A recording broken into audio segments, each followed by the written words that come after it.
네, 지금부터 인천형 남북 기후환경 협력 모색을 주제로 제3세션을 시작하도록 하겠습니다. 정부의 남북 그린 대탕트 구상의 최적지인 인천 접경 수역을 배경으로 기후환경 분야 남북 협력 방안을 모색하고자 마련된 세션입니다. 본 세션은 인천대학교의 박재훈 교수님께서 진행해 주시겠습니다. 박재훈 교수님은 현재 인천대학교 교수로 재직 중이시면서 외교부 산하 비영리법인인 아시아경제공동체단의 이사장님을 맡고 계십니다. 매년 아시아경제공동체 포럼을 개최하고 계십니다. 박재훈 교수님 제3세션의 진행을 부탁드리겠습니다.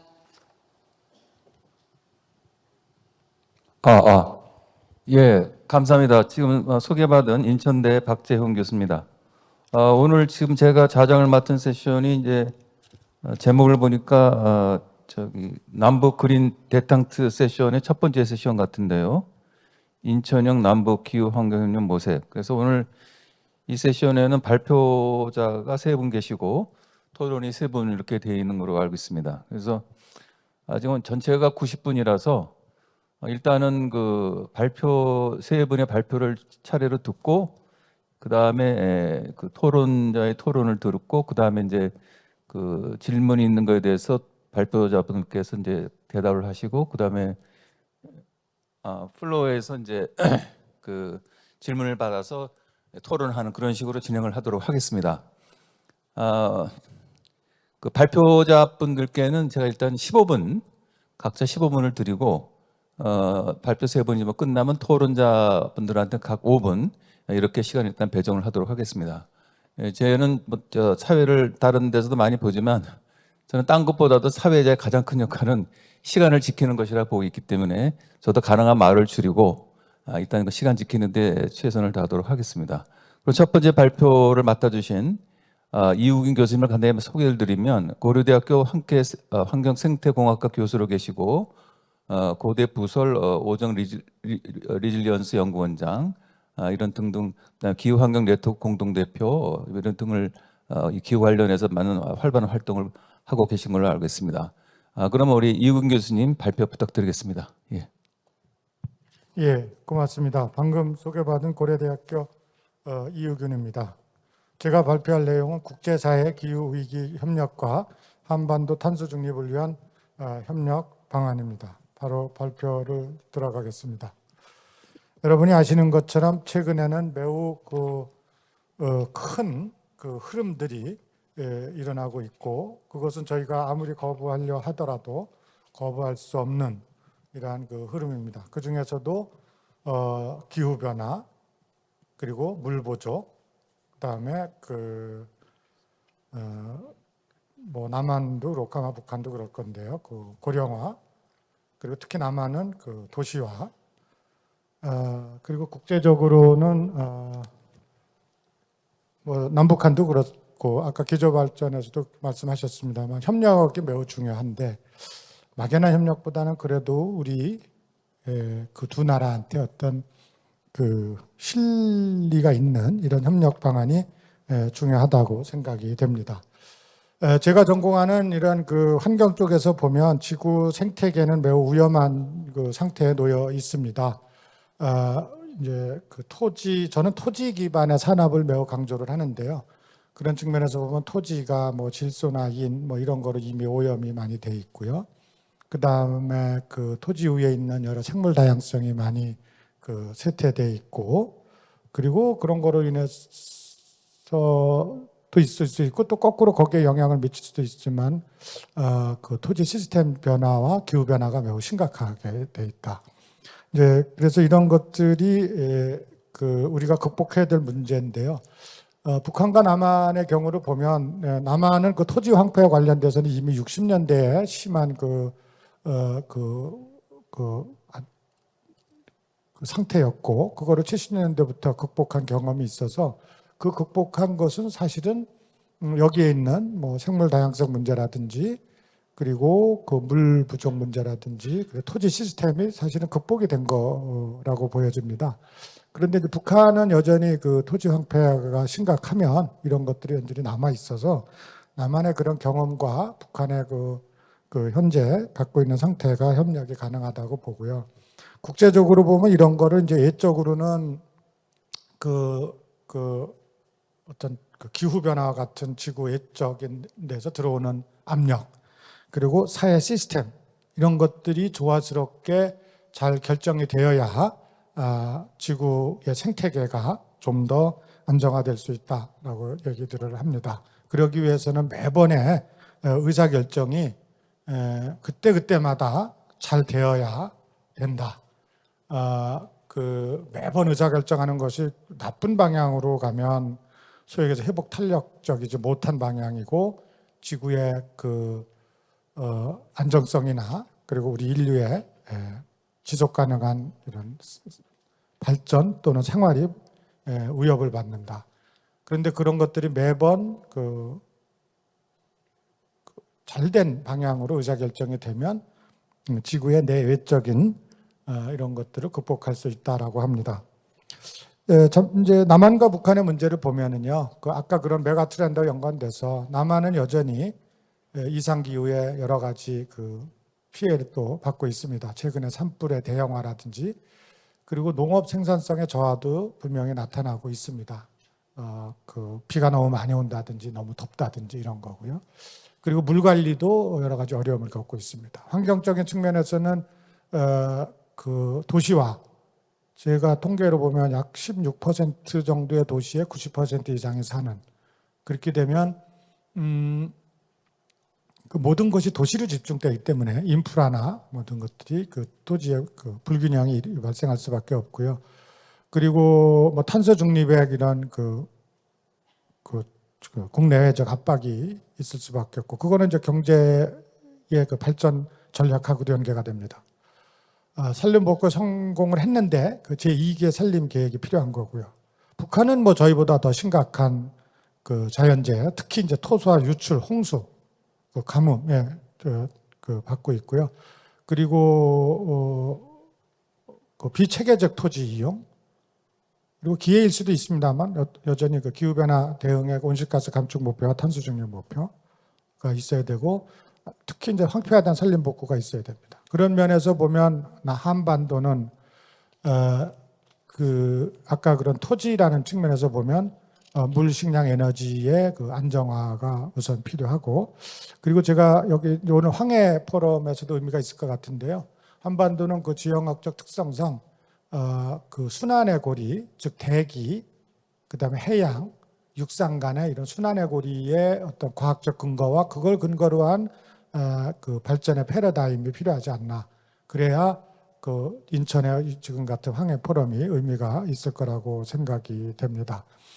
그리고 이제 마지막으로 남한의 산림 복구가 북한의 산림 복구로 이어져야 되고요. 그래서 북한도 여전히 국제 활동을 열심히 하고 있습니다.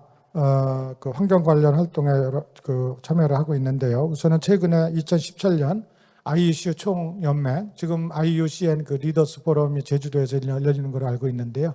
거기에서 이제 가입을 했고, 또 최근에 설립된 CTCN, 클라이밋 테크놀로지 센터 네트워크에 기술 이전을 요청을 했고, 람사 협약에 가입돼 있고, 그리고 녹색 기후 기금에도 NDA로 연락당사자로 지정돼 있고, 그다음에 SDGs에도 자발적 보고서를 제출을 하는 등 활발한 국제 활동을 하고 있습니다. 저와 여기 옆에 있는 최연아 박사는 마드리드에 가서 이제 북한에서 파견 나오신 분들을 뵙고 여러 가지를 상담을 했는데요. 제가 경험적으로 보면 컵이나 이런 데 매번 옵니다. 그리고 어떤 협력 관계를 도출해낼지를 항상 노력하는 것으로 보이고요. 그중에서 저희가 한 것은 UNCCD 사막화 방지 기구에서 북한의 Land Degradation Neutrality, 토지 황폐화 중립이라는 그런 주제로 북한과 협력을 하기로 하고 사업을 C4라는 기구를 통해서 하려고 했는데 코로나가 이렇게 이제 터지면서 지금 중단된 상태에 있습니다. 그 이에 북한은 GCF 국가 지정 기관에 대한 역량 강화 레드니스 프로포저를 내서 승인을 받은 것으로 제가 알고 있고요. 그리고 그 CTCN에도 그 기술 이전을 요청한 바가 있습니다. 그러면 우리가 북한하고 남한하고 어떤 협력이 가능한가를 뭐 산림과 관련돼서 제가 전공하는 토지 생태와 관련돼서 봤을 때는 물, 식량, 에너지의 안정적 공급입니다. 근데 그것을 토지를 기반으로 한다라는 거고요. 이것은 뭐 SDGs 측면도 그렇고 최근에 여러 가지 그 국제기구에서 워터, 푸드, 에너지 넥서스는 많이 해자되는 내용입니다. 그러한 측면에서 이제 방법적으로는 우리가 그 발전의 단계, 토지 이용의 단계를 세 단계로 나눌 수 있는데요. 황폐화 단계가 있고, 그리고 이제 그 회복 단계, 그리고 안정화 단계. 그런데 이제 한국은 황폐화 단계가 60년대까지, 근데 회복 단계가 60, 70, 80, 그리고 90, 2000년대 이후에 뭐 다소 안정화 단계로 볼 수 있고요. 유럽이나 이런 데는 안정화 단계입니다. 그런데 이제 중국은 현재 그 회복의 단계로 보여지고요. 그 외국에서 벌어온 그 많은 돈을 도시 수비라든지 이렇게 회복을 하고 있습니다. 그런데 북한은 여전히 이제 그 황폐화 단계고요. 그리고 이 황폐화 단계에서는 제일 시급한 것이 뭔가 이렇게 부족한 거를 채워줘야 되는데 산을 황폐화시키고 토지를 황폐화시키는 것은 물이 무슨 식량이 부족한 거고요. 그 식량을 하려고 농지를 산으로 올라가다 보면 물 부족이 생기고 그러면 이제 결국은 이제 나무도 없어지는 이런 에너지 문제 생기고 그러니까 그런 것들이 우선적으로 같이 들어가야 됩니다. 그러니까 북한의 그 협력은 물, 식량, 에너지하고 같이 들어가야 된다는 거고요. 그런데 이제 제가 우려하는 것은 이것을 저희가 준비를 놓지 않으면 국제기구가 한국에 요청한 예산으로 자기네 마음대로 북한에 가서 나무도 심고 뭐 태양광도 설치하고 막 이럴 거거든요. 그런 것들이 가장 우려스러운 거고요. 가장 이상적인 것은 기술은 남북한의 협력으로 이끌고 예산은 국제기구로부터 받아내고 그러면서 다자간의 국제협력을 이끌어내는 것이 가장 바람직하지 않나 생각이 듭니다. 그리고 제가 대학에 있으니까 특히 지금 그 젊은 그 유능한 인재들한테 이런 북한의 그 복구와 그것과 관련된 그 뭐 국제적인 역할을 할 때는 그 사람들이 현재의 이러한 그 남북 협력 관계의 필요성을 알고 그분들에 대한 역량 강화를 했을 때 국제기구에 가서 단순한 통역이 아닌 국제기구의 담당자로서 남북의 그 발전, 그 토지 그 회복을 이끌면 가장 바람직하다라고 저는 생각을 합니다. 그런 면에서 다자 간의 국제 협력이 매우 필요하고요. 그럴 때 이제 저희가 한국에서 이루어진 여러 가지 연구들을 보면 굉장히 그 많이 있습니다. 그런데 이제 거기에서 에너지 문제도 있고요. 산림, 뭐 자연환경, 해양 등이 있는데요. 그것을 몇 가지로 좀 포커스를 맞출 필요가 있습니다. 우선 에너지 문제로 반드시 들어가야 되고요.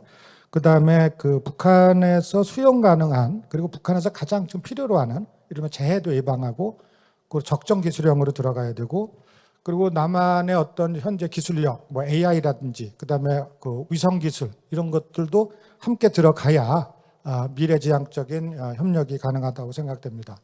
그래서 우선은 그 제가 봤을 때는 산림 복구라든지 그 토지 복구를 위해서는 그거를 막을 수 있는 것이 에너지가 우선 심각하거든요. 물론 식량도 부족합니다. 그러나 에너지가 없을 때는 식량 생산도 어렵고 우선 삶하고 직결되기 때문에 에너지 문제가 그 협력적으로 들어가야 된다고 생각이 되고요. 그 다음에는 이제 에너지가 들어가면 그 오른쪽에 있습니다만 재해도 경감할 수 있는 기술, 또 생태계 복원, 식량 문제 이런 것들이 같이 들어갈 수 있다고 생각이 됩니다. 그럴 때 우리 그 환경부라든지 또는 뭐 국토부 이런 데서 하고 있는 산림청 등에서 하고 있는 다양한 그 첨단 기술들이 있습니다. 적응 기술도 있고 환경위성, 국토위성, 뭐 기상위성 등을 활용하는 것도 있고 그런 것들을 잘 활용하는 우리 유능한 그 젊은 인재들이 많으니까 그쪽하고도 같이 들어가야 된다고 생각합니다.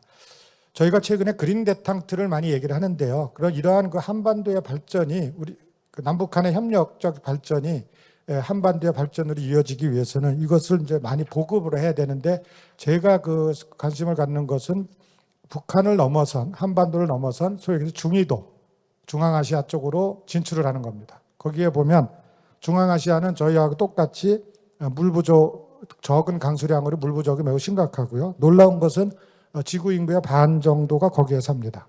근데 물 부족이 심각하면서 식량의 안정적 공급이 심각하고, 이 식량의 안정적 공급은 사실은 중앙아시아에 멈추지 않고 전 세계전 안정적 식량 공급에 차질을 빚고 있습니다. 최근에 우크라이나 전쟁을 통한 그런 식량의 그 보급에 차질을 빚는 것을 예를 들을 수가 있습니다. 그래서 이런 쪽으로 확대하는 것이 매우 필요하고, 그런 면에서는 인천 황해 포럼이 그런 거에 어떤 단초가 되지 않을까 생각이 됩니다. 그리고 매우 중요한 것은 이런 우리가 무슨 계획을 하거나 그럴 때 아까도 어디서 나온 것 같은데 어떤 일정 규모 이상이 돼야 됩니다. 예를 들면 여러 기구가 가고 북한에 또 복구를 하려고 갔을 때 뭐 조그만 면적에서 나무 몇 개 심어놓고 오고 이런 것들이 되면 안 되고, 우리 전에 어떤 지역 발전 계획을 하듯이 최소한 기초 지역 단위 또는 뭐 읍면동 단위의 계획이 수립되고 거기에 이제 어떤 협력 사업이 들어가야 됩니다.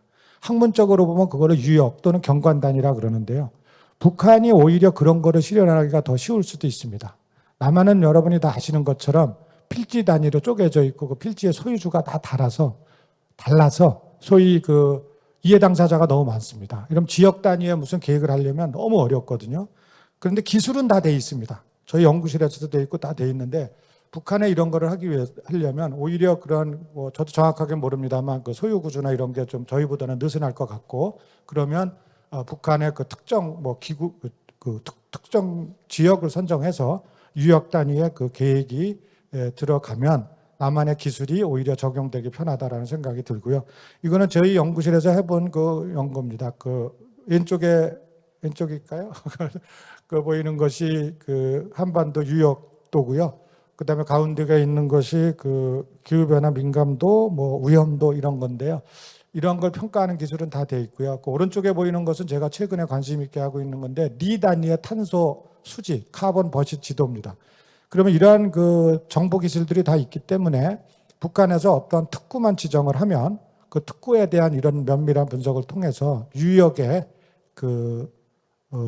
환경 문제도 해결하고, 기후변화 탄소 문제도 해결하고, 에너지 문제 해결하고, 식량 문제 해결하고, 특히 최근에 많이 강조되고 있는 생물 다양성 문제도 해결하고, 그러면서 그런 것들이 다 모이면 지속 가능한 발전 17개의 반 이상은 차지하게 될 거거든요. 그런 발전의 모델은 세계 어느 곳에서도 할 수 없다고 저는 생각합니다. 이런 것들이 저희 황해 포럼을 통해서 황해도부터 먼저 시작한다든지 이렇게 됐을 때 매우 모델적인 전략이 나오고, 그리고 그런 것들이 이제 땅덩어리가 넓은 중위도 쪽으로 갈 수 있다고 생각이 됩니다. 마지막으로 저희가 북한의 이런 복구 계획을 해봤을 때 탄소 수지가 어떻게 개선된다 이렇게 되보면, 북한에서의 어떤 환경 개선 사업이 글로벌 카본 버짓, 글로벌 탄소 중립 달성에 어떻게 기여한다는 것도 분명하게 계량적으로 나올 수 있기 때문에 전 지구적인 차원에서 국제기구가 관심을 안 가질 수밖에 없고, 그런 관심을 저기 남북한의 기술 협력으로 끌어낼 때 우리의 기술이 우리의 인력으로 외국의 돈으로 할 수 있는 좋은 저희 기회가 되지 않을까 생각을 했습니다. 요약해 드리겠습니다. 마지막 제안을 5개 드린 건데요. 탄소 중립 기반의 남북 공동 협력 사업, 생태계 에너지 공동 기후 기술 사업, 그다음에 신기술 이용, 그다음에 한반도의 발전을 좀 이어가는 거, 그리고 토지 유역형의 기후 환경 협력 모델입니다. 예, 이상 발표 마치겠습니다. 고맙습니다. 예, 감사합니다. 시간을 아주 잘 지켜주셔서. 제가 여기 주최 측에서 보니까 오늘은 패널들은 마스크를 벗기로 했다 그러니까 마스크를 벗어주시죠. 예. 자, 그러면 이제 두 번째 발표 분을 소개해 드리겠습니다.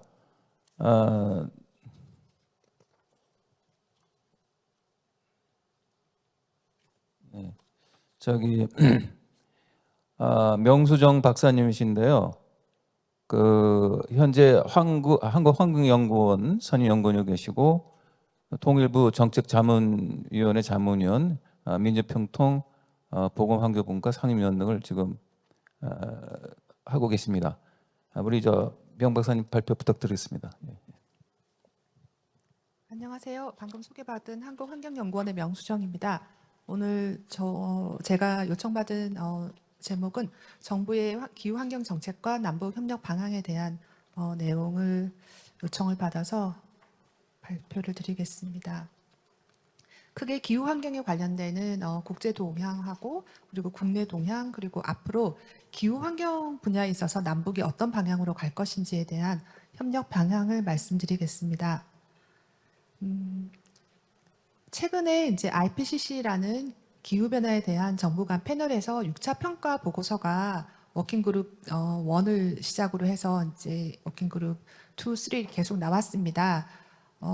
그 IPCC의 이 그 평가 보고서는 그동안에 이제 진전된 기후 변화에 대한 노력과 그리고 관측된 그 기후 변화의 추이에 대해서 계속 이제 평가를 해서 발표를 하고 있고요. 그리고 이제 이에 따른 정책 입안자들을 위한 그런 그 Summary for Policymaker라고 하는 그런 핵심 내용을 이제 전달을 하고 있습니다. 근데 IPCC의 이런 이제 그 주기적인 평가 보고서의 가장 큰 특징은 계속 시간이 지날수록 기후 변화가 더 빨리 일어나고 있다라는 게 사실 핵심 메시지인 것 같아요. 그래서 기후 변화로 인한 그 위험성이 증가하기 때문에 우리는 온실가스를 줄이고 또 변화하는 기후 변화에 적응해 나가야 된다라는 것이 반복되는 핵심 메시지가 되겠습니다. IPCC 6차 평가 보고서에서는 지금 이제 보시는 그 그래프의 오른쪽을 보시면은 이제 그 아래에 파란 선이 있고 위에 올라가는 이제 붉은 선이 있는데 그런 자연적인 그런 부분만 봤을 때는 기후 변화가 산업화 이전하고 지금 그 지구 평균 온도가 크게 차이가 나지 않게 이어져야 되는데 인간에 의한 온실가스 배출로 인해서 저렇게 산업화 이후에는 아주 온도가 급격히 증가하고 있습니다. 그래서 지구적으로 지금 올여름 여러분들 많이 경험하셨을 거예요. 태풍 흰남노를 비롯해서 히말라야라든지 뭐 유럽이라든지 이런 데서도 역대 겪어보지 못했던 그런 많은 열파 현상이라든지 그 히말라야 눈이 다 녹는다든지 그런 일들이 발생을 하고 있습니다. 뭐 그 홍수 피해 이런 것도 많이 보셨을 테고요. 그래서 기후 변화에 대한 대응의 시급성이 이제 증가를 하고 있는데 이것이 그 국제사회의 문제만이 아니라 우리나라의 문제이고 북한의 문제이고 남북 공동의 문제이다라는 것을 염두에 두고 고민을 좀 해볼 필요가 있겠습니다. 잘 아시는 바와 같이 유엔 기후변화 협약이라는 이 국제 협약이 기후 변화에 대응하는 가장 큰 이제 국제사회의 노력의 대표적인 노력이라고 할 수 있는데요. 1992년에 유엔 기후변화 협약이 채택이 되고 그리고 97년에 교토 의정서가 채택이 되면서 그 기후변화에 대한 역사적인 책임이 있는 온실가스를 많이 배출한 그런 국가들을 중심으로 의무 감축의 그런 국제사회 약속이 만들어졌습니다. 그런데 그때 당시만 해도 과학기술에 대한 낙관론이 있었다고 합니다. 그래서 시간이 지날수록 기술로서 충분히 온실가스를 줄일 수 있을 것이다 라고 생각을 했지만 시간이 흘렀지만은 결국 온실가스에 대한 온실가스 배출에 대한 역사적 책임이 없는 국가들조차도 그 다배출 국가가 되고 대한민국을 비롯해서요. 그리고 그 기술로는 충분히 온실가스를 줄일 수 없고 기후변화를 저지할 수 없다라는 그런 이제 경험에 따라서 결국 2015년에는 유엔 기후변화 협약에서 파리 협정이 체결이 되고 모든 당사국들이 다 온실가스 감축을 위한 그런 의무 감축의 약속을 가지게 됩니다. 그래서 그때 우리는 이제 2015년 그 파리 협정이 이제 체결될 당시 그 전에 당사국 총회에 이제 NDC라는 것을 제출을 하기로 되어 있었는데 대부분의 국가들이 냈는데요. 그때 당시 북한은 내지는 않았어요. 그렇지만은 이제 2015년에 북한이 이제 그때 맨 처음에 INDC라고 불렀거든요. 그때 이제 INDC를 냈고 그리고 그 후로 다시 좀 더 진척된 내용의 그 NDC를 한 번 더 내게 됐습니다. 이건 뒤에서 다시 말씀을 드리겠습니다. 그리고 2018년에 IPCC에서는 1.5도씨 보고서라는 것을 이제 출간을 하게 됩니다. 그때 지금 이 오늘 행사가 진행되고 있는 이 송도에서 그 IPCC 1.5도씨 보고서에 대한 승인 그런 총회가 여기 열렸었고요. 역사적인 자리에서 오늘 환경 포럼을 한다는 느낌이 좀 드는데요. 그 후로 또 그 파리 협정을 우리가 어떻게 지켜나가야 될 것인가 하는 데 대한 파리스 룰북이라는 것을 기후 협상에서 계속 얘기를 하면서 나름 이제 시장 메커니즘이라는 특히 그 6조에 대한 부분이 좀 진통을 겪었는데 그게 2021년 지난해 영국 글라스고에서 마침내 글라스고 클라이맥 팩트라는 그런데 합의가 됐고 파리스 룰북이 완성이 되었습니다. 그래서 이제부터는 본격적으로 이런 국제사회에서 함께 협력할 수 있는 메커니즘조차도 이제 다 완성이 됐기 때문에 정말 온실가스를 줄이는 이런 노력이 본격적으로 이제 진행이 되게 되었고요. 그리고 또 중요한 것, 글로벌 스톡테이킹이라는 게 있습니다. 원래 이제 2023년에 하기로 돼 있었는데 코로나 때문에 2024년도에 그동안에 NDC를 우리가 제출을 하고 그동안 이제 각 국가들이 감축을 위한 약속들, 그 약속을 지키기 위한 여러 가지 계획도 수립하고 노력을 해왔는데 정말 잘 되고 있나? 그리고 국제사회가 제출한 NDC가 충분히 2050년 넷제로 달성에 충분한가라는 것을 체크하는 그런 단계가 되겠습니다. 그래서 2024년도 글로벌 스톡테이킹을 위해서 지금 정부에서는 준비 중이고요. 여기서 또 흡수원 오늘 이우균 교수님께서도 이제 많은 말씀해 주셨는데 흡수원은 또 얼마만큼 기여를 할 수 있는지 이런 논의들이 국내적으로도 많이 진행이 되고 있습니다.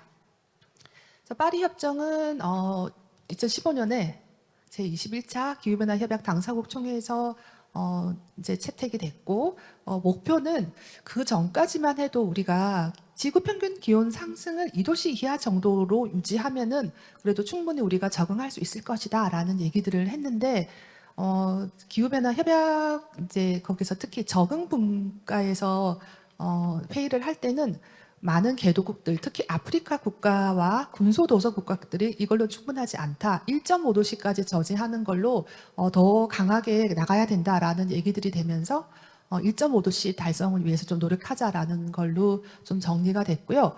5년 주기로 또 그 NDC에 대한 온실가스 감축 목표를 이제 제출을 하기로 합의를 했습니다. 그런데 여기에 원칙이 있습니다. 우리나라가 자발적으로 얼마만큼 온실가스 감축에 기여를 할 것인가 약속을 내는데 새로운 이 NDC를 낼 때마다 절대로 무르는 그 뒤로 가는 약속은 하면 안 됩니다. 전진의 원칙이 있어서요.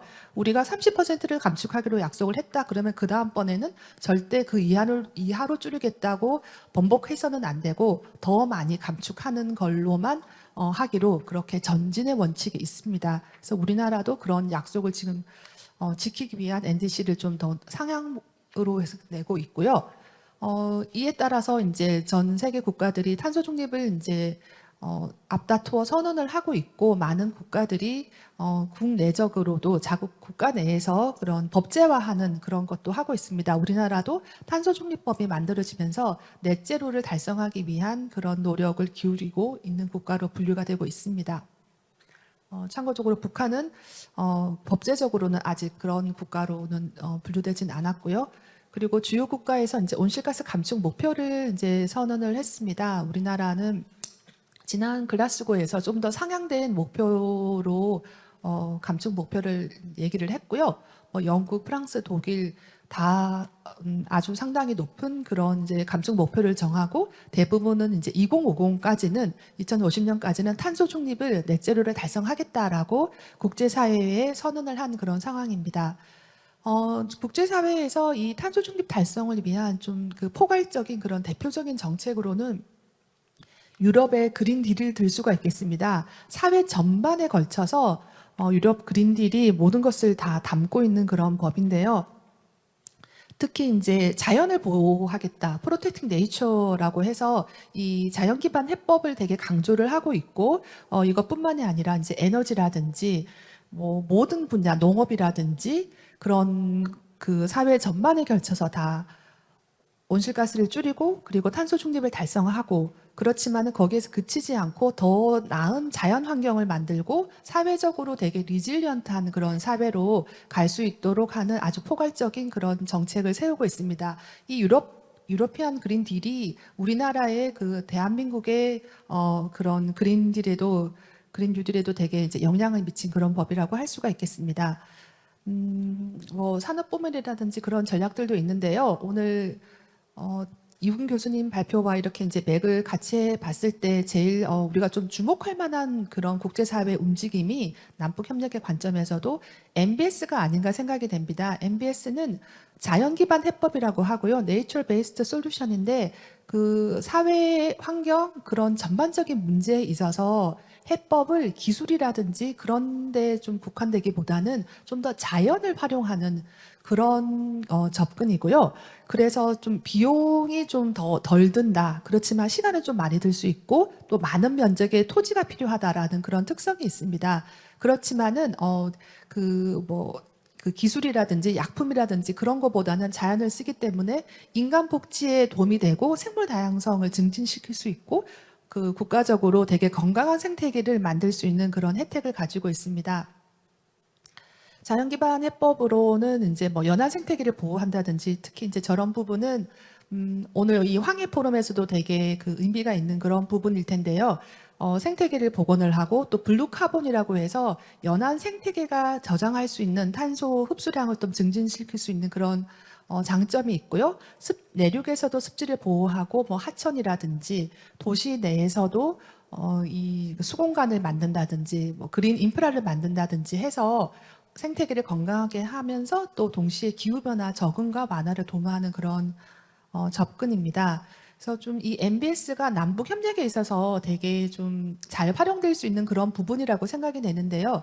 NBS를 각국에서 잘 이제 하고 있는지 이런 트래킹하는 그런 사이트도 있는데 우리나라도 이제 기후 변화에 대응해서 특히 이제 보건, 생태계 복원을 중심으로 이런 데 이제 보고를 하고 있는데 안타깝게도 아직 북한에서는 이런 자연 기반 해법에 대한 접근이 적극적으로 이루어지고 있다든지 국제사회하고 이제 좀 협업이 이루어진다든지 하는 그런 보고는 없는 상태입니다. 그래서 좀 오늘 좀 전반적으로 이런 자연 기반 해법을 바탕으로 남북 협력이 좀 앞으로 가면 어떨까 하는 그런 좀 말씀을 좀 드리고 싶고요. 그리고 기후변화 대응에 있어서 산업계도 되게 많은 움직임이 있습니다. 뭐 잘 아시는 바와 같이 아리백이라든지 여러 가지 이런 그 에너지를 친환경적 에너지를 쓰면서 온실가스를 좀 더 줄이는 그런 접근이 있는데요. 이런 아리백 뭐 최근에 뭐 삼성도 이 아리백에 이제 또 들어갔고 뭐 SK라든지 뭐 K워터 이런 우리나라 여러 이제 뭐 공공기관들도 활동을 하고 있는데 이런 아리백 같은 그 접근 외에도 또 ESG라고 해서 여러분 잘 아실 텐데 그런 그 환경 그리고 생태 뭐 이런 쪽으로도 산업계가 많은 기여를 하려고 지금 노력들을 하고 있습니다. 그래서 지난 글라스고 그 캅에서도 그 뭐 아마존이라든지 뭐 애플이라든지 그런 많은 산업계에서 생태계를 보호하는 그런 방향으로 또 산업계가 지역 사회에 기여를 하겠다 그런 움직임들도 있었습니다. 그래서 좀 전반적으로 민간도 기후변화 대응에 참여를 하고 그리고 뭐 에너지 같은 이런 협력 말고도 그런 생태계 보호하는 그런 NBS적인 접근으로도 관심이 확대되고 있다라는 말씀을 드릴 수가 있겠습니다. 다음은 기후 환경 관련 국내 동향을 간단히 말씀을 드리겠습니다. 우리나라의 이제 온실가스 배출 현황을 보면은요, 되게 지속적으로 많이 이제 증가를 해오고 있습니다. 이전에 그 좀 경제 위기가 왔을 때 그 온실가스 배출량이 좀 줄어들었던 게 있고, 코로나로 인해서 좀 2019년이라든지 이럴 때 좀 온실가스 배출량이 좀 줄어들었는데요. 그 외에는 지속적으로 증가하고 있는 추세입니다.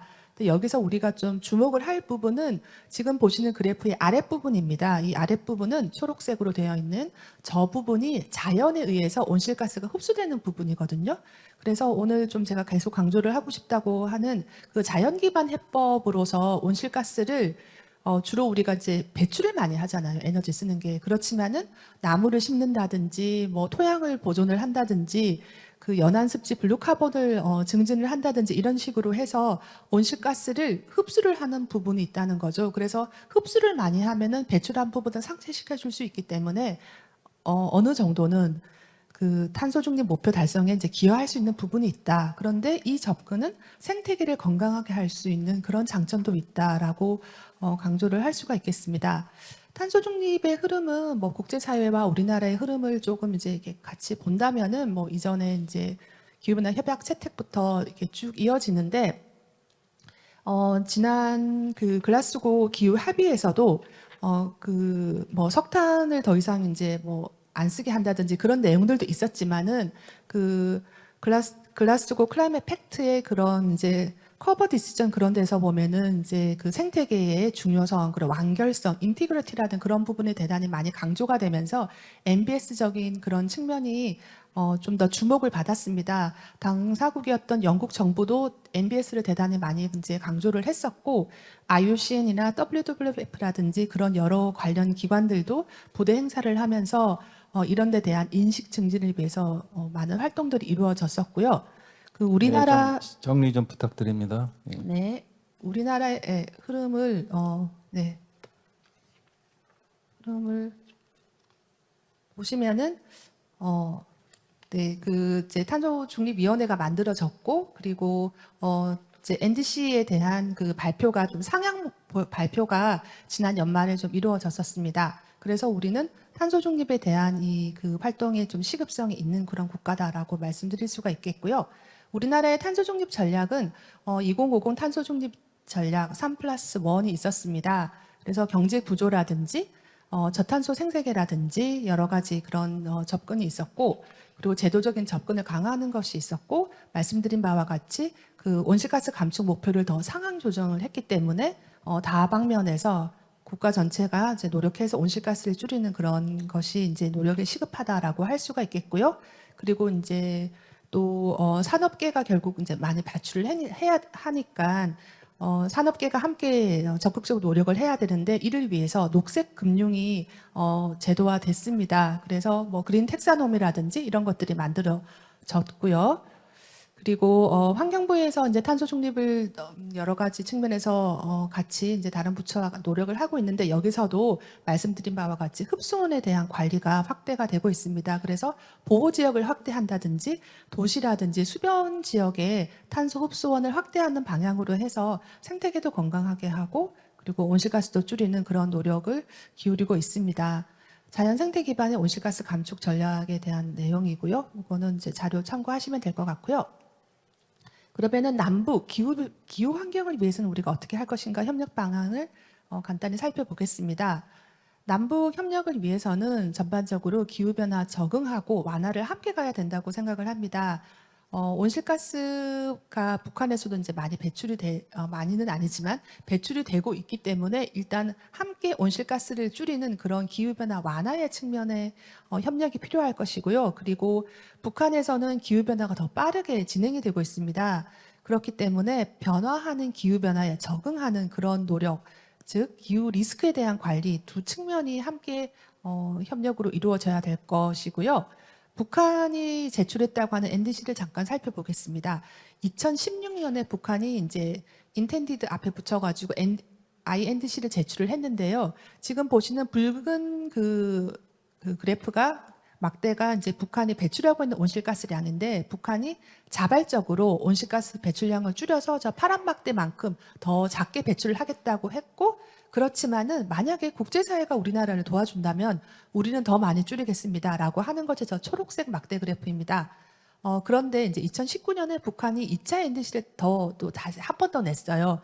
여기서는 또 상향 목표를 제출을 합니다. 그래서 온실가스 이제 16.4% 자체적 감축 외에도 국제사회의 지원을 통해서 36%를 추가로 감축해서 전체 감축을 이제 52%로 상향 조정을 했습니다. 그래서 사실은 이런 것들이 국제사회에 우리는 적극적으로 기후변화에 대응하고 싶으니까 우리와 협력해 주세요라고 하는 시그널로 우리가 생각을 해볼 수가 있거든요. 그래서 남북이 함께 협력하는 것도 있고, 또 국제사회와 함께 연대해서 북한과 협력하는 그런 노력을 생각해 볼 수가 있겠습니다. 다음 슬라이드는 북한이 제시한 기후변화 완화 수단입니다. 북한은 우리는 어떤 그런 그 온실가스 감축 사업을 할 수 있다라는 것을 저렇게 구체적으로 명시를 했습니다. 근데 여기 보시면은 해상 풍력 발전소라든지 이런 내용들이 있습니다. 저런 사업들은 특히 누가 어디와 함께 협력을 할 수 있을까 생각해 봤을 때 저는 인천 지역이 아닐까 생각이 들거든요. 그래서 이제 뭐 이런 얘기는 이제 뒤이어서 발표가 이제 이어질 거라고 생각이 되고요. 그리고 이제 또 북한하고 또 할 수 있는 그런 협력이 농림업이라든지 그런 그 산림 관리에 대한 그런 부분들이 있습니다. 네. 이런 여러 가지 협력들 우리가 생각해 볼 수 있고 충분히 남북이 같이 할 수 있는 그런 여지가 많다라는 말씀을 드리고요. 그리고 북한이 또 기후변화에 되게 취약하다라고 스스로도 얘기를 많이 하는데요.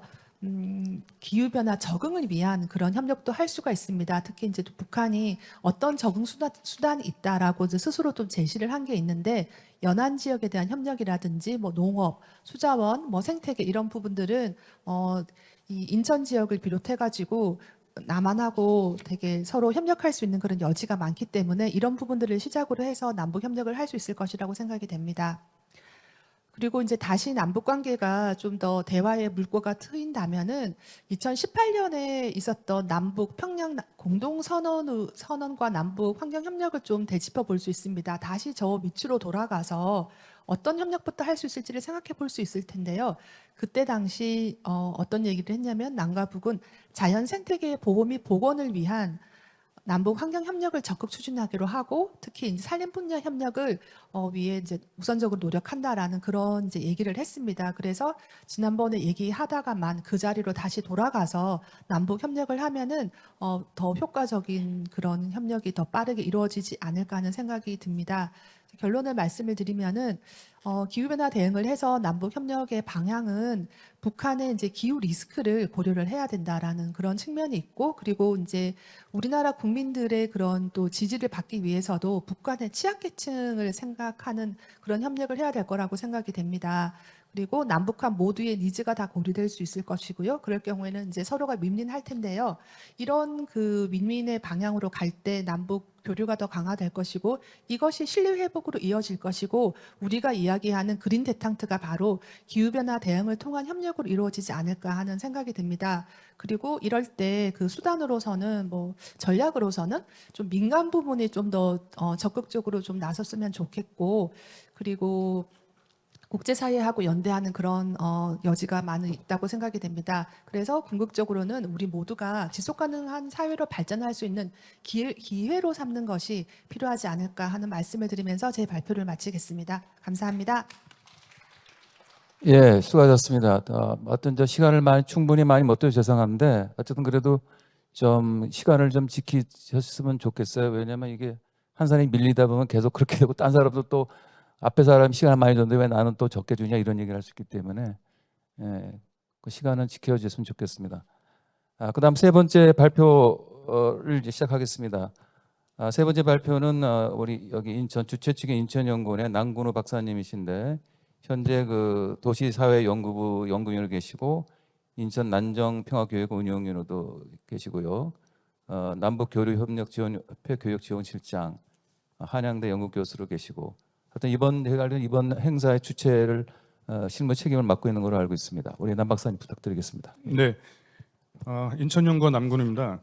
저한테 주어진 시간이 15분이었는데 지금 상당히 중압감이 느낍니다. 지금 시간이 많이 흘러갔기 때문에 바로 말씀드리겠습니다.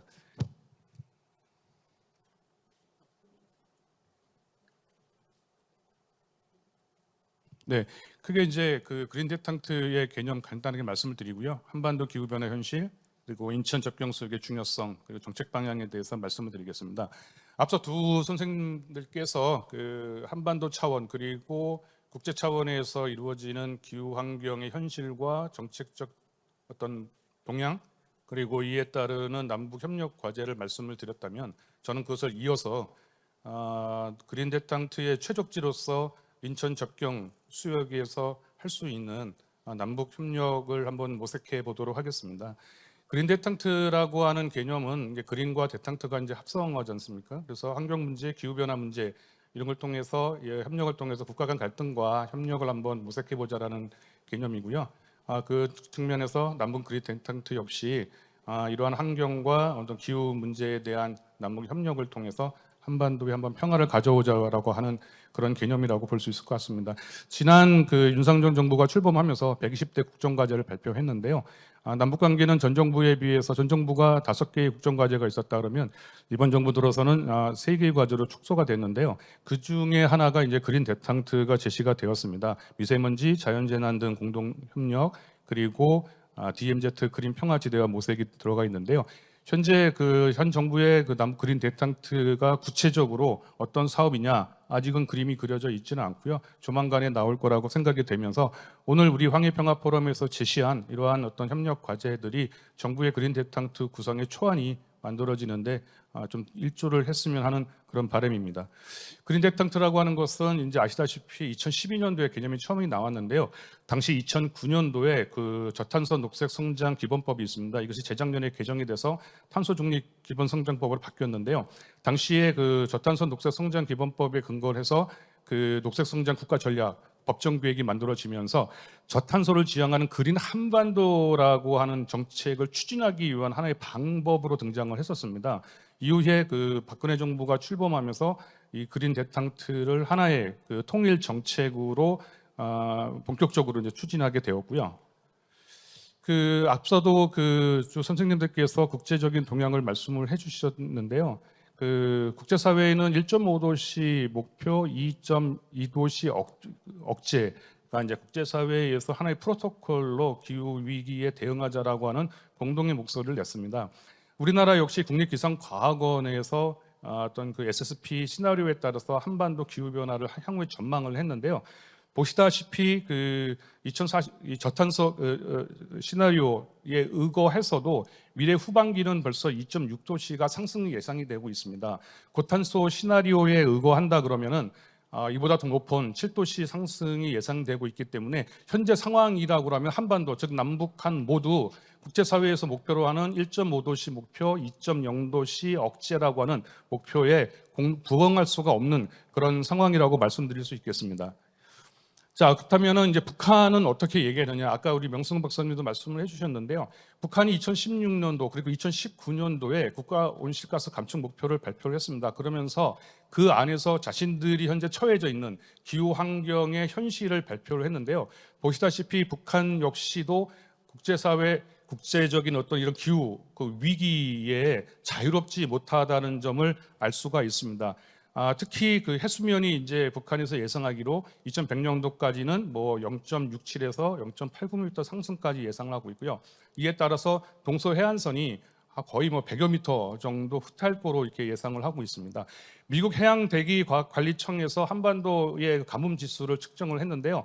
보시다시피 그 북쪽 지역에서의 가뭄이 특별히 그 심하다는 것을 알 수가 있습니다.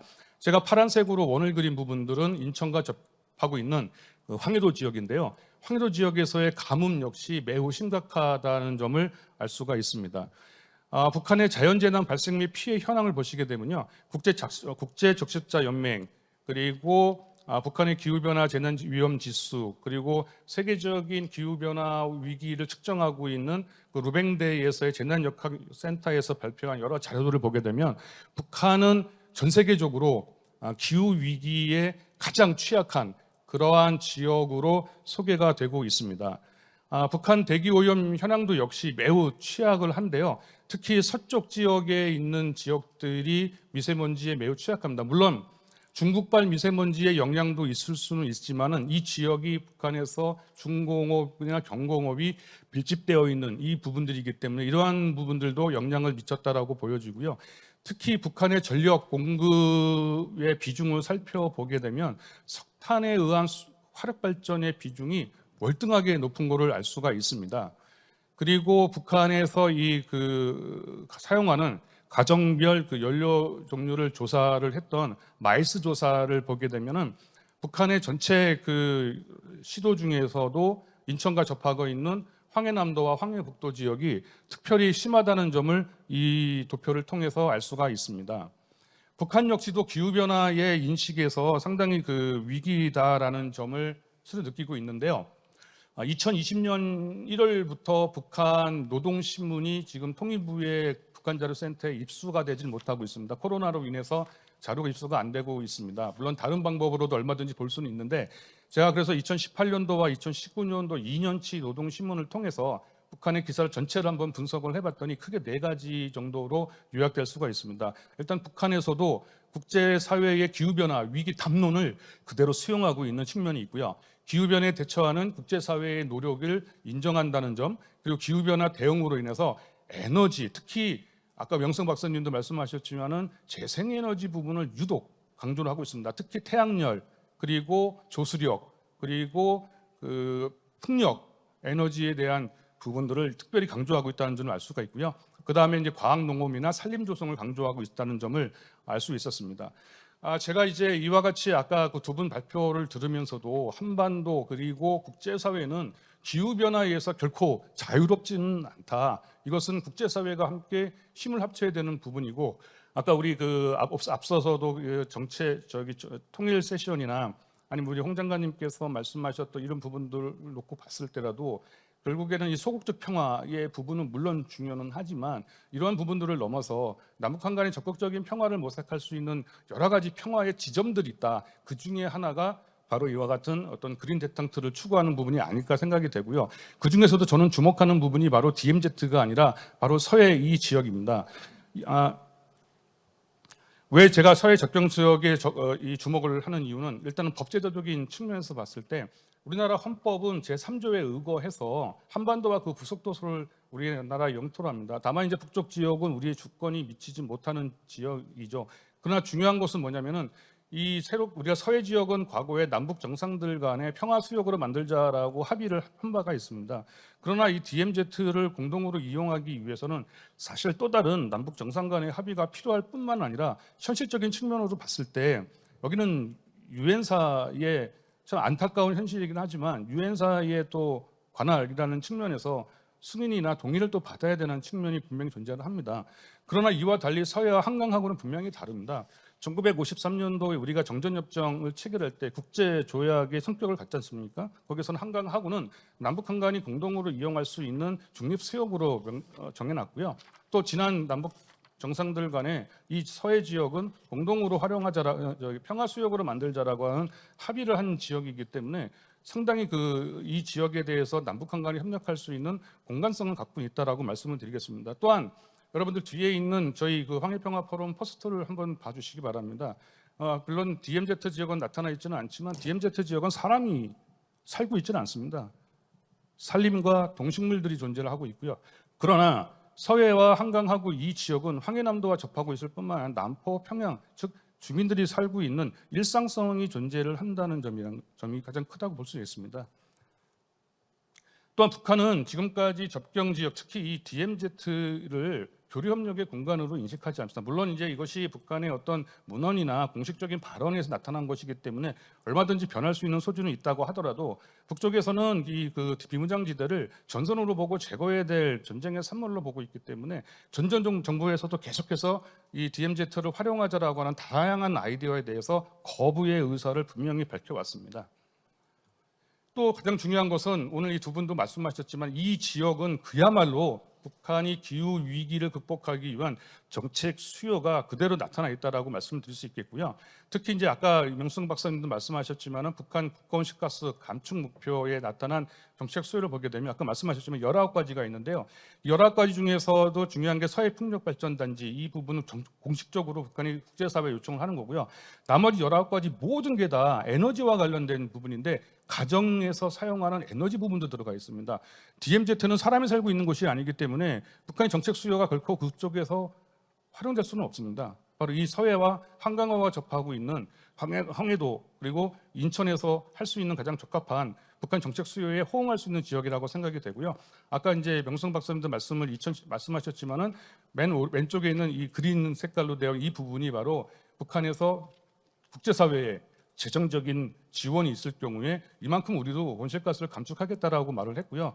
또 다른 정책 수요로는 북한의 그 2021년도에 발표했던 자발적 국가평가보고서 VNR 속에 우리식 SDGs를 발표를 했습니다. 이 안에서도 산림이나 기후 위기에 대한 정책 과제들을 밝혀왔었고요. 제가 이제 말씀드리고 싶은 것은 이 정부의 남북 그린 대탕트는 DMZ가 포커스가 아니다. 아까 인수위원회 시절에는 그 국정과제가 110대 국정과제였습니다. 그리고 이후에 정부가 출범하면서 120대 국정과제가 됐는데요. 10개 과제가 증가가 됐습니다. 어떤 게 증가가 됐는지는 제가 확인을 못하겠고요. 변한 부분은 110대 국정과제에서는 접경지역 그린평화지대화였던 것이 공식적으로 120대가 되면서 DMZ 그린평화지대화라고 됐습니다. 아까 제가 말씀드렸듯이 DMZ 지역에서는 할 수 있는 역할은 많지는 않습니다. 저는 이거는 어떤 그 워딩, 그 DMZ가 갖고 있는 상징성이라는 부분이 강하기 때문에 이런 워딩이 됐다고 생각이 되기 때문에 지속적으로 DMZ도 중요하지만 서해와 한강하구에 관심을 갖자라고 말씀을 드리겠습니다. 그래서 제가 크게 인천 이 접경수역에서 그린 대탕투와 쪽에서 할 수 있는 그런 정책 방향과 과제가 무엇이 있을까 고민을 하면서 크게 6대 추진 방향과 5대 실천 과제를 얘기를 했습니다. 시간이 없는 관계로 빨리 말씀드리겠습니다. 이 실천 과제에서는 크게 제가 5가지를 말했는데요. 첫째는 자연재난 협력입니다. 북한 역시도 자연재해와 미세먼지가 이런 부분이 심하기 때문에 공동 대응이 필요하다. 어떻게 하느냐? 아까 말씀드렸던 NDC는 북한의 그야말로 국제사회에 요청하는 그들의 정책 수요입니다. 이 부분에 맞춰서 자연재해 회복력 및 적응력 강화를 위한 공동 대응 체계가 필요하다고 생각이 되고요. 또 하나 이제 감축원 협력입니다. 감축원 협력에서 아까 말씀드렸듯이 북한에서는 재생에너지, 특히 그 중에서도 풍력과 조수력을 이용한 재생에너지 활용에 대한 수요가 매우 큽니다. 이 부분에 대해서 우리가 주목을 해야 될 거라고 생각이 되고요. 아울러서 이거와 함께 서해 지역에 있는 서해 5도 그리고 강화도 이 지역의 재생에너지 협력과 단지와 함께 북한과 연결시킬 수 있는 그런 방안도 우리가 한번 모색해 볼 필요가 있다고 생각이 되는데요. 그래서 제가 제안하는 이 부분은 현재 지금 덕적도 이 주변에서 오스테드가 북한에서 요청하는 것은 500메가와트의 풍력 발전 단지인데요. 이거의 2배 이상이 되는 풍력 발전 단지를 지금 오스테드가 덕적도 주변에서 지금 구상을 하고 있습니다. 자, 그래서 이쪽 지역에서 생산되는 전력을 일단은 내륙에서 활용을 하고 향후에 남북 관계가 좋아지고 대북 제재가 완화되는 시점에서는 연평도를 거쳐서 북한의 해주나 북한의 이제 특구인 강령 쪽과 함께 연결시키는 것도 하나의 방법이라고 생각이 되고요. 또 하나는 이제 백령도 먼 바다 쪽에서 이 풍력 발전을 조성을 해서 역시 황해남도와 연결하거나 정말 남북 관계가 더 좋아졌다. 그러면 그들이 원하는 대로 서해 지역에서 풍력 발전 단지를 조성하는 것도 하나의 방법이 될 수 있고요. 이걸 이제 마이크로 그리드 자립형 마이크로 그리드 형식으로 해서 서해 지역과 내륙 지역의 자체적인 에너지를 재생에너지로 충당하면서 남북 관계에 따라서 그 에너지를 북쪽과 한번 나누는 것도 필요하다고 생각이 됩니다. 재생에너지는 결코 DMZ에서 할 수 있는 역할은 아닙니다. 자, 또 하나는 흡수원 협력인데요. 흡수원 협력에서 중요한 것은 블루카본으로 알려져 있는 그런 습지입니다. 북한에서 2018년도에 조선민주주의인민공화국 습지 목록을 발표를 했습니다. 총 54곳입니다. 이 중에 DMZ 쪽에는 3군데밖에 존재하지를 않고요. 서해 지역에 다 집중이 되어 있습니다. 그중 15곳이 인천과 접하고 있는 서해 지역입니다. 자, 제가 한번 문헌 분석을 해봤습니다. 이 문헌 분석을 해봤더니 현재 지금 우리가 월경성 철새에 대한 정확한 목록이 없습니다. 남북 문헌 비교를 해봤더니 총 9종이 나오고 이와 같이 서해 5도와 한강 그리고 황해도 지역으로 월경하는 것으로 나타났습니다. 확실치는 않습니다. 이런 부분에 대한 협력도 필요하다고 생각이 되고요. 또 하나의 흡수만 산림입니다. 아까도 산림 말씀을 주셨는데요. 북한에서 2016년도 이후에 산림과학을 통해서 자기네들 지역에 적합한 임농복합 수종을 발표했는데 저는 매우 놀랐습니다. 특히 구체적으로 황해남도 지역은 황해북도 지역은 남포시는 임농복합 경영에 필요한 수종은 이거야라는 것을 공식적으로 발표를 했습니다. 저는 깜짝 놀랐거든요. 이것이 과거의 남북 산림 협력을 통해서 북쪽에다가 지원했던 산림 묘목이나 수종하고는 다른 차원 문제예요. 그래서 이런 부분들이 벌써 우리가 인천 지역에서 할 수 있는 산림 협력의 중요한 포인트가 아닐까 생각이 돼서 저는 산림 흡수원 협력을 통해서는 강화도, 교동이나 이런 부분들이 중요한 거점이 돼야 된다라고 생각이 됩니다. 그러나 현재 알다시피 남북한 간에는 양자 협력은 되지는 않고 있고요. 자, 이런 것은 결국에는 국제협력 그리고 다자간 국제협력을 통한 이런 것들이 필요하다. 그래서 제4세션 같은 경우가 이런 그린 대탕트를 위한 국제사회의 협력 플랫폼을 모색하는 그런 세션으로 이루어져 있습니다. 자, 제가 지금까지 말씀드린 시간이 약간 초과가 된 것 같긴 한데요. 마치겠습니다. 감사합니다. 예, 감사합니다. 아주 시간 지켜주시려고 애쓰셨네요. 예, 어떤 저도 뭐 지금 상당히 흥미있는 내용들이 많은데 조금 부족한 부분은 이따 토론 과정에서 더 논의하도록 하겠습니다. 자, 그럼 지금부터 이제 토론을 시작을 하도록 하겠습니다. 토론 지난번 아까 말씀드린 대로 세 분이 이제 각자 아마 지정 토론으로 제가 이해하고 있는데 첫 번째 토론은 아마 이제 우리 이우균 교수님에 대해서 아마 토론해 주신 거겠죠?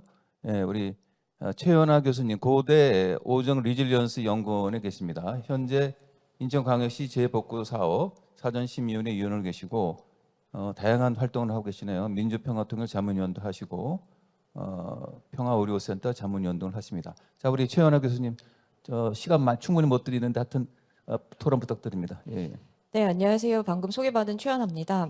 제 소속이 사실 두 개입니다. 오제리 소속도 있고요. 지금 방금 막 도착하신 한스 자이달 재단 젤리거 박사님과 함께 일을 하고 있고요. 지금 저의 독터 파더가 매우 만족하실 수 있도록 말씀을 드려야 되는데 제가 가끔 시간이 쫓기다 보면 랩을 하듯이 말을 하는 경향이 있습니다. 부디 그 부분 이해 부탁드리면서 앞서 생태 위기나 환경 위기, 기후 위기에서 계속 이게 대해서 언급된 부분이 있습니다. 이번 황해 포럼에서 주요 아젠다로 생각이 되고 특히 올해 포럼 주제가 지속 가능한 한반도 평화 여정, 그 시작점이 인천이라는 것을 명시하고 있는데요.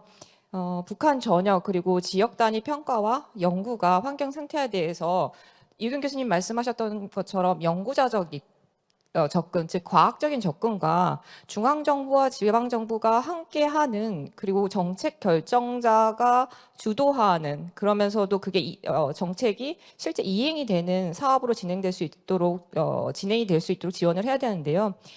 결국엔 남북 생태 협력에서도 중요한 거는 중앙 정부의 입장도 중요합니다. 마찬가지로 지방 정부의 입장도 중요하고 시민 과학자 또는 시민 사회도 중요합니다. 그런데 이 중에서 가장 우선순위가 누가 돼야 되는지 저희가 계속 남북이 양자간 직접 할 수 없는 부분이 있기 때문에 국제 협력에 대해서 계속 말씀을 드리고 있습니다. 저 또한 국제 협력 측면에서 제시를 하고 있고 이게 가장 지금 현재 진행할 수 있는 가장 빠르고 그리고 우선적으로 진행할 수 있고 성과를 볼 수 있는 부분이라고 말씀드립니다.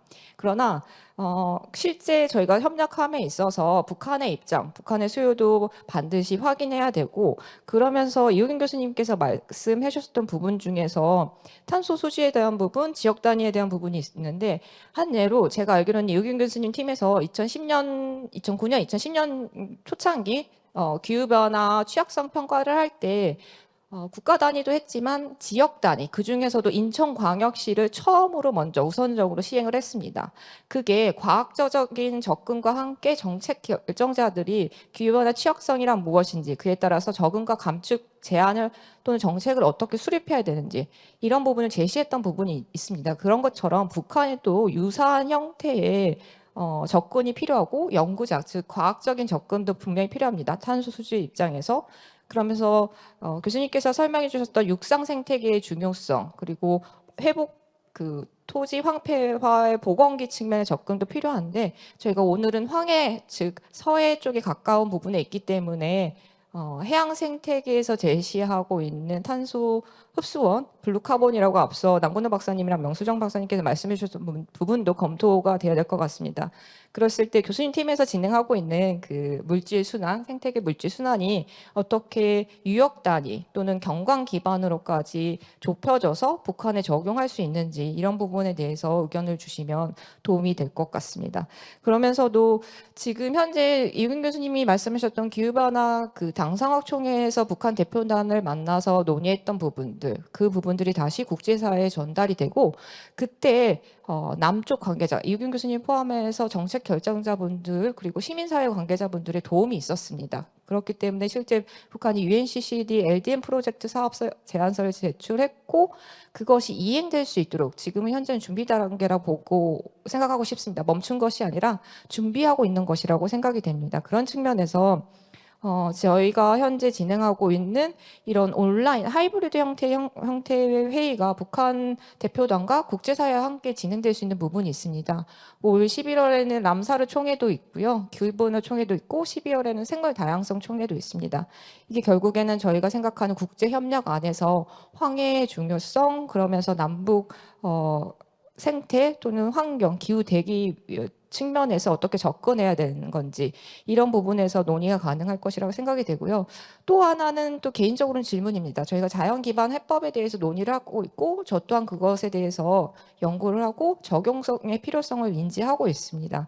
그런데 현재 북한은 평양을 제외한 국외, 그러니까 지방 도시의 경우에는 과거 1960년대 우리가 봤던 농촌사회, 전형적인 농촌사회의 모습을 유지하고 있습니다. 그렇다면 그것이 실제 그들은 현재 자연기반 해법을 스스로 실천하고 있다라고 보시진 않는지 이런 부분에 대해서 답변을 주신다면 제가 실제 북한과 교류 사업을 진행함에 있어서 도움이 될 것이라고 생각이 되고요.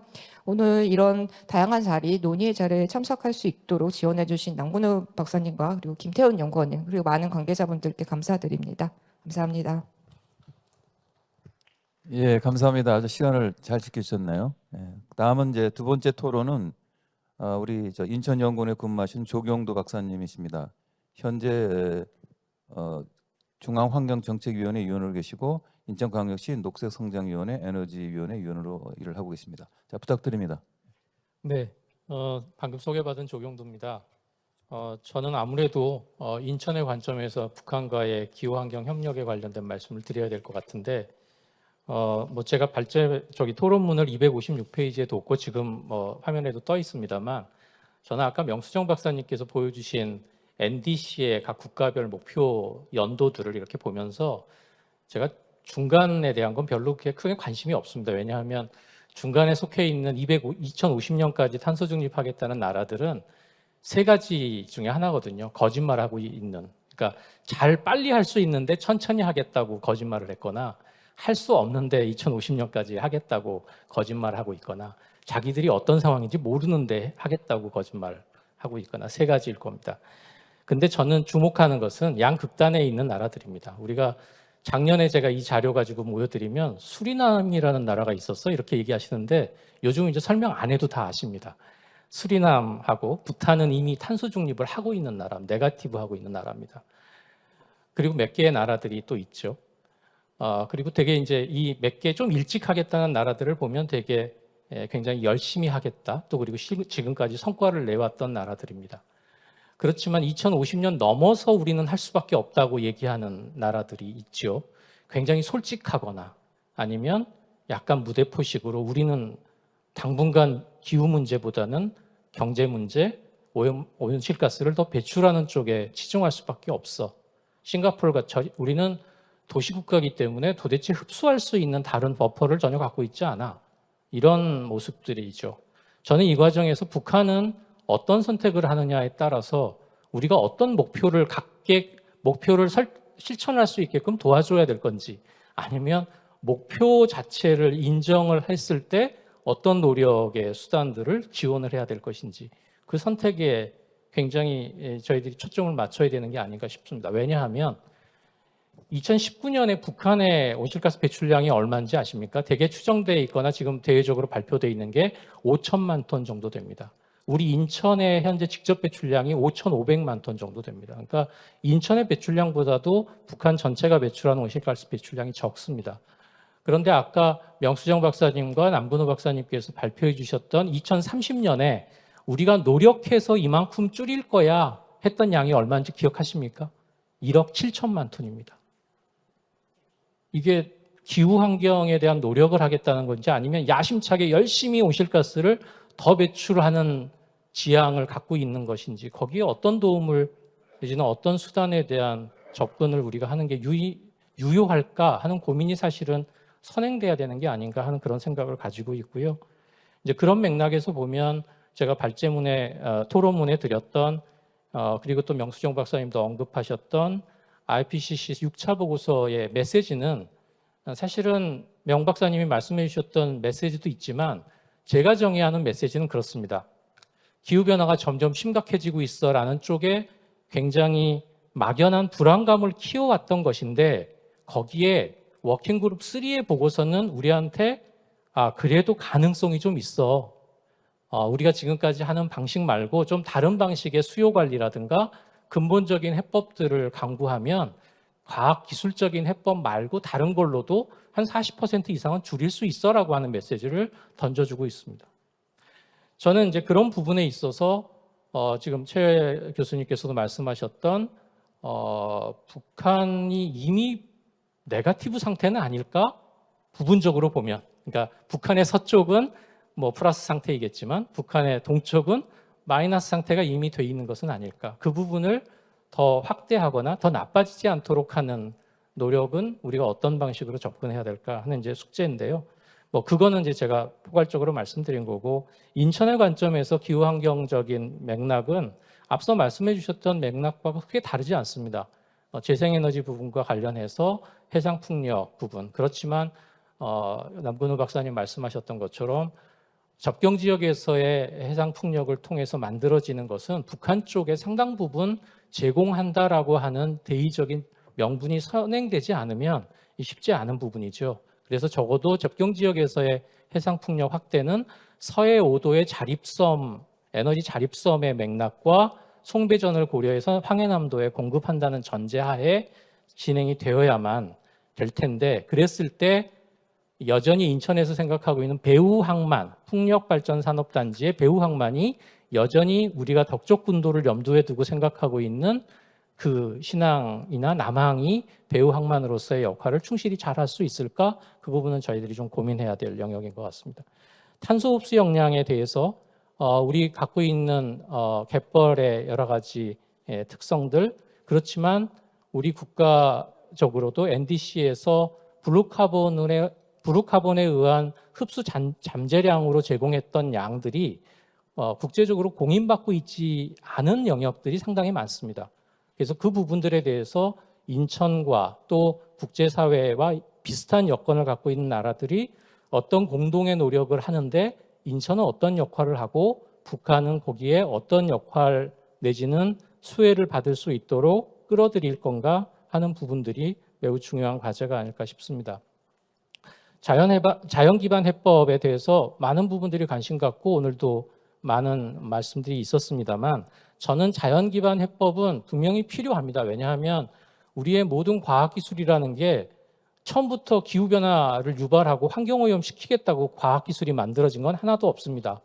과학기술은 우리한테 유리한 해법을 제공하기 위해서 만들어놨는데, 시간이 지난데도 보니까 예전에 예상하지 못했던 부작용들이 우리를 이렇게 엄습한 거이지 않습니까?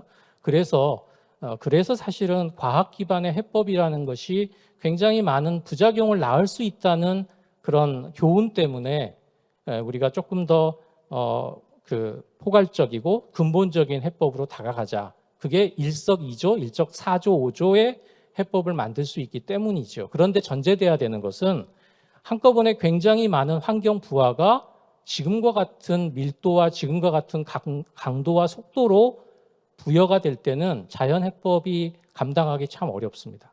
그게 감당할 수 있으려면 적어도 전환의 성과, 그다음에 총량과 수요가 일정 부분 좀 안정 상태로 줄어든 상태, 이게 전제돼야 된다는 점을 저희가 빠뜨리면 안 될 것 같고요. 그다음에 국제사회와 관련해서 이우근 교수님께서 잠깐 말씀해 주셨던 GCF, CTCN 여러 가지 논의들도 있었고, 실제로 몇 년 전에 GCF 회의에 북한의 민간 주체의 자격으로 참여하려고 하는 시도들도 있었습니다만, 이제 갑작스럽게 여러 가지 상황들이 변동되면서 그렇지 못했던 부분들이 있는데, 이제 그 점에 있어서 차별적인 기금 형성이나 재원 원칙을 보면 북한에 충분히 이 기후 환경을 위해서 GCF 기금이 제공될 수 있는 부분들이 분명히 있습니다. 그런데 다른 개도국에서의 ODA 사업이라든가 GCF 자금이 들어가서 생겨지는 부작용들을 저희가 보면 그 해당 국가의 수요나 해당 국가의 역량과는 무관하게 이런 것들 중요하니까 이런 사업 해야 돼. 그래서 선진국의 재원이 후진국이나 개도국에 들어가고 거기에서 거대한 인프라를 만들고 거기에서 문제 해결을 했는지 안 했는지 모르겠지만 그걸 유지 관리할 수 없는 상태로 남겨놓고 빠져나오고, 그리고 그 해당 국가에서는 우리가 원래 더 우선적으로 필요했던 게 이거였나 싶은 그런 상황들. 그래서 뭐 저는 그걸 토론문에 그들만의 리그라고 얘기를 했습니다만, 그 부분에 대해서 우리가 북한은 그렇게 되지 않도록 하는 공동의 노력, 감시, 그리고 그에 따른 여러 가지 이국훈 교수님 말씀하셨던 넥서스 체계 이거 말씀드리려고 합니다. 마지막은 2014년에 저희가 인천광역시 글로벌 녹색수도 마스터 플랜을 만들면서 그린 대탕트 전초기지로서의 아이템들을 몇 가지 제시했던 바가 있습니다. 그래서 그 부분에 대해서 그냥 반복적으로 다시 한번 말씀드리면 거기에 포함됐던 것이 북한의 조림 사업에 대한 부분이었고 그에 따라서 황해 연안 퇴적물들을 억제하는 그런 노력이 연결돼 있었고요. 두 번째는 백령도 전박이 물범과 관련된 부분이었습니다. 이게 무슨 상관이 있나 싶으시겠지만 사실은 겨울철에 전박이 물범의 번식지는 굉장히 차가운 소위 이제 빙하와 같은 또 내지는 빙산과 같은 이런 곳에서의 번식이 이루어지고 실제 생활을 이제 백령도나 서해에서 와서 하는 겁니다. 그러니까 남획이 이루어진 부분도 없지는 않지만 기후 변화와 전혀 무관하지 않다는 점을 말씀드렸고요. 세 번째는 우리 저어세에 관련된 부분입니다. 그러니까 홍콩 지역이 월동지이지만 실제 번식지는 우리 인천을 포함한 또 아까 보여주셨던 남포 갯벌 포함한 이 갯벌 지역들이 결국은 또 번식지 역할을 하거든요. 그래서 이런 부분들에 대한 아이템들을 좀 구체적으로 공동 협력의 아이템으로 삼으면 좋지 않을까 하는 생각을 마지막으로 말씀드립니다. 이상입니다. 예, 감사합니다. 자, 다음 마지막 토론입니다.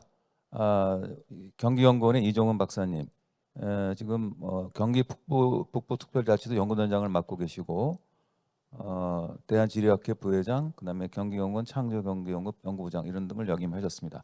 자, 부탁드립니다. 네, 경기연구원 북부연구센터장 이정훈입니다. 오늘 좋은 발표와 토론을 잘 들었고요.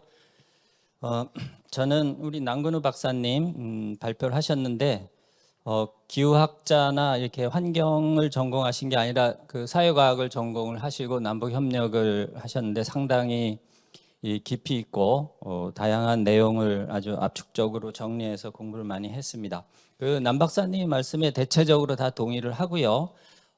그 중에서 제가 좀 더 관심이 있고 저는 이 환경이나 기후를 전공하기보다는 접경 지역을 어떻게 발전시키고 사람이 살 수 있게 만드는가에 특히 남북의 접경 지역에 관한 연구를 하면서 이게 이 기후 문제 또 특히 에너지 문제, 탄소 중립 문제가 굉장히 중요하다는 생각을 하면서 이제 그런 글을 좀 쓰고 하면서 여기에 나오게 됐는데요. 그 네 가지 측면에서 좀 말씀드리면 우선 큰 전제는 북한이 어떻게 하면 이 기후변화 협력에 나올 것인가 하는 게 첫 번째 큰 전제입니다. 그러기 위해서는 저는 네 가지 정도에 좀 초점을 둬야 된다고 생각하는데 하나는 경제협력과 이 기후협력, 그 에너지 협력을 같이 해야 된다라고 생각을 합니다.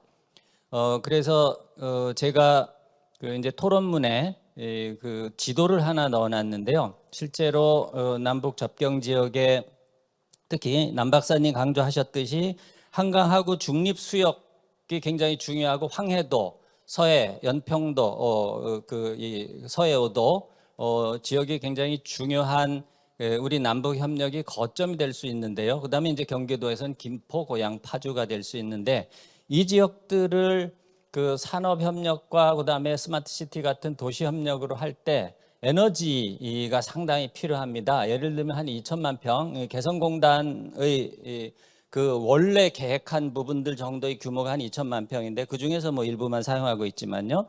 그 정도 하려면은 한 그 2천 메가와트 정도의 에너지가 필요한데 그것을 과연 넷째로 신재생 에너지로 할 수 있냐 봤더니 그 황해도 지역이 연백평야나 재령평야 그다음에 그 서해 5도 지역에 있는 그 해상 풍력의 자원 이런 것들을 통해서 보면 단지 마을에서 쓰는 가정용 전원뿐만 아니라 그 산업용도 충분히 공급할 수 있는 그런 다양한 방법이 태양광, 뭐 영농형 태양광, 풍력 이런 것들이 가능하다라는 그 연구 결과를 좀 얻었고요. 이러한 그 이 에너지 협력과 관련돼서 결국 그 이 북한이 이러한 이 협력에 나오게 하려면 이 도시와 산업의 이 남북 간 그다음에 또 국제 간 협력을 추동하고 그 협력의 과정에 이 신재생 에너지나 이 그 탄소 중립의 개념이 들어간다면 최근에 큰 트렌드인 그 4차 산업혁명, 그다음에 탄소 중립, 이 코로나 이후에 이 두 가지가 상당히 이 부각이 되는 이제 국제적 트렌드가 됐는데요. 그러한 흐름에 북한이 참여할 수 있을 것이다. 그리고 그 핵심적인 이 구역이 바로 한강 하구, 그다음에 서해 연안이 될 것이다라는 점이고요. 이제 마지막으로 이러한 일들 위해서는 뭐 여기에 이번 회의에도 서울에서도 오셨고 서울, 인천, 경기의 지역적 거버넌스 굉장히 중요하고 또 주변 국가들 러시아나 중국, 일본 등 그런 다자간 이제 국제 협력의 거버넌스를 통해서 이러한 일들을 함께 수용함으로써 결국은 이 지역이 단지 기후 협력이나 뭐 남북 경제 협력 이런 차원이 아니라 제가 전망하는 것은 한반도 전체의 하나의 그 새로운 그 구도를 짜는 데 있어서 굉장히 중요한 거점이 될 수 있겠다. 그런 측면에서 그 한강 하구와 서해 지역에 대해서는 앞으로도 더 많은 관심을 가지고 노력을 해야 되겠다. 이런 생각을 하고 있습니다. 이상 토론을 마치겠습니다. 예, 감사합니다. 지금 세 분 발표, 세 분 토론을 모두 들었습니다. 다시 한 번 말씀드리면 충분히 시간을 못 드린 점 죄송하다는 말씀드리고 그래도 협조 덕분에 어느 정도 조금 그래도 지체되긴 했습니다만은 지금 이제 토론 답변을 하고 이제 플로우에서 질문 이런 걸 들을 시간을 좀 확보를 했습니다. 그럼 발표자분들의 그 질문에 대한 답변보다는 우선은 혹시 플로우에서 여기 지금 회석상에 참가하신 분들께서 혹시 질문 있으시면은 뭐 한번 질문을 받도록 하겠습니다.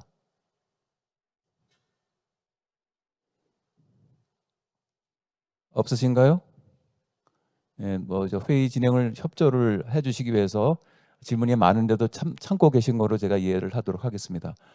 그러시면은 차례대로 먼저 발표하신 이웅규 교수님부터 아마 좀 그 토론자들 딴 분들도 이렇게 크로스로 질문이 있으신 것 같으니까 혹시 답변해 줄 수 있으면은 한 예. 2분 내로 답변 부탁드립니다. 예. 예. 고맙습니다. 아까 최연아 박사님께서 말씀해 주신 것 같은데 많은 또 말씀 해주셨고 그 NBS에 대해서 좀 말씀해 주셨는데 사실은 NBS는 글쎄 어떻게 말씀드려야 될까요? 그러니까 저는 용어는 새로운 건데 그거에 대한 방식이나 이런 거는 결코 새로운 것은 아니다. 토지 이용 측면에서 보면 그동안 토지를 너무 이렇게 쪼개서 이용했잖아요. 소유 단위로, 소위 얘기해서 패치 단위로 이렇게 이용했던 것들을 좀 덜하자는 측면이고, 그래서 지금 나눠져 있는 이렇게 단절되어 있는 걸 잇는 형식이고, 그거를 자연 기반의 해법이라고도 하고 복구라고도 하는데요.